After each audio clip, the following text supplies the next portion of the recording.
यदि आप भी मेरे तरह घुमक्कड़ प्रवृत्ति के हैं, आपको घूमना पसंद है, नए नए जगह को देखना पसंद है और इसलिए शायद आप बहुत दूर दूर की यात्राएं करते हैं। खासकर बहुत सारे हमारे साथी, बहुत सारे लोग जो आउट ऑफ इंडिया जाकर वहाँ की खूबसूरती दिखाते हैं। तो छोड़ो ना यार, खूबसूरती अगर आपको देखना है ना तो इंडिया में घूमो। यहाँ पर ऐसी ऐसी खूबसूरत जगह है ना कि इसके बारे में हम सोच नहीं सकते थे। अभी हमारे प्रधानमंत्री नरेंद्र मोदी ने जब एक खूबसूरत बीच पे गए तो वहाँ के दूसरे देश की अर्थव्यवस्था तक धूमिल हो गई।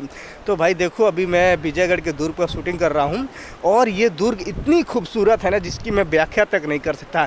अभी आप देखिए कितनी प्यारी सूरज की रोशनी आ रही है ना, ये देखिए क्या मज़ा है। तो आप बाहर घूमने से अच्छा है अपने देश को घूमो, अपने देश में जानो। और जो 4 चीज़ें मैं आपको बताने जा रहा हूँ, ये आप मेरे पीछे देख रहे हैं ना, ये रानी महल है। पुराने समय में जब यहाँ पर दुर्गें चलती थी तो रानी इसी महल में रहती थी, लेकिन इस समय थोड़ा सा रख रखाव के अभाव में डैमेज हो चुका है। इसके अलावा ये किले की बहुत ही खूबसूरती है। और सबसे मोस्ट इम्पॉर्टेंट बात, उस समय दुश्मनों से सेफ्टी के लिए, इस दुर्ग की सेफ्टी के लिए बहुत ही पुख्ता इंतजाम था। क्योंकि मैं आपको बता रहा हूँ, अभी देखिए जो हमारे पीछे ये विशाल समुंदर है ना, इसमें सेफ्टी की बहुत ही ध्यान रखी गई थी। खासकर जब ये समुंदर है, जब इस पे अंग्रेज आते थे तो उनको कैसे रक्षा हो इसके लिए सेफ्टी दी जाती थी। लेकिन पहले मैं आपको बता दूं, जो अभी दुर्ग देख रहे हैं ना, इस दुर्ग को राजा भोज ने बनवाया था।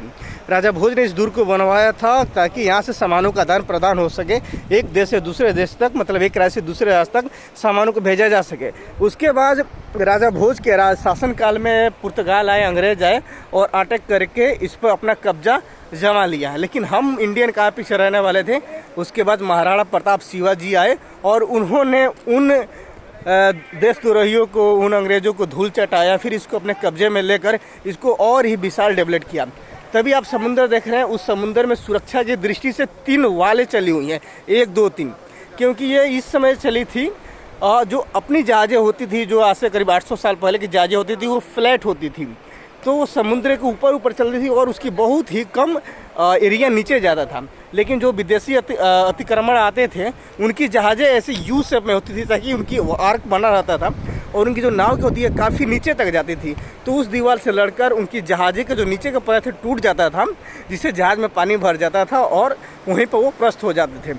तो कुछ इस तरह इस किले की सेफ्टी को ध्यान में रखते हुए बनाया गया था।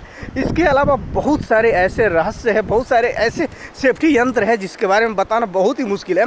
अभी आप देखेंगे कि किले की दीवार में छेद दिखेगी कहीं ना कहीं। वो देखिए, जब देखिए छेद दिख रही है मेरी उंगली के पास, ये केवल छेद नहीं था। ये किले में देखिए, यहाँ पर जाएंगे तो ये छेद केवल तोप रखने के लिए बनाए गए थे कि दुश्मन आते थे, दूर से दिखते थे तो उनको वार्निंग दी जाती थी, फिर यहाँ से उनको शूट कर दी जाती थी। तो बहुत ही अच्छा, बहुत ही उम्दा किस्म का ये सारे सिस्टम लगे होते थे। इसी तरह ये देखिए नीचे कि बहुत से थोड़ा ध्यान रखना पड़ेगा, यहाँ से कितना गहरा है समुद्र तल और इतने ऊंचे पर ये किला बना हुआ है, इतने अच्छे जगह पर किला बना हुआ ताकि दुश्मन आए दूर से दिख जाए। और ऐसे ही अच्छे और प्यारे वीडियो देखने के अपने भाई को फॉलो करते रहिए। यदि आप वीडियो फेसबुक पर देख रहे हैं तो पेज को फॉलो करिए, यूट्यूब पर देख रहे हैं तो चैनल सब्सक्राइब करिए। मिलते हैं किसी और वीडियो में।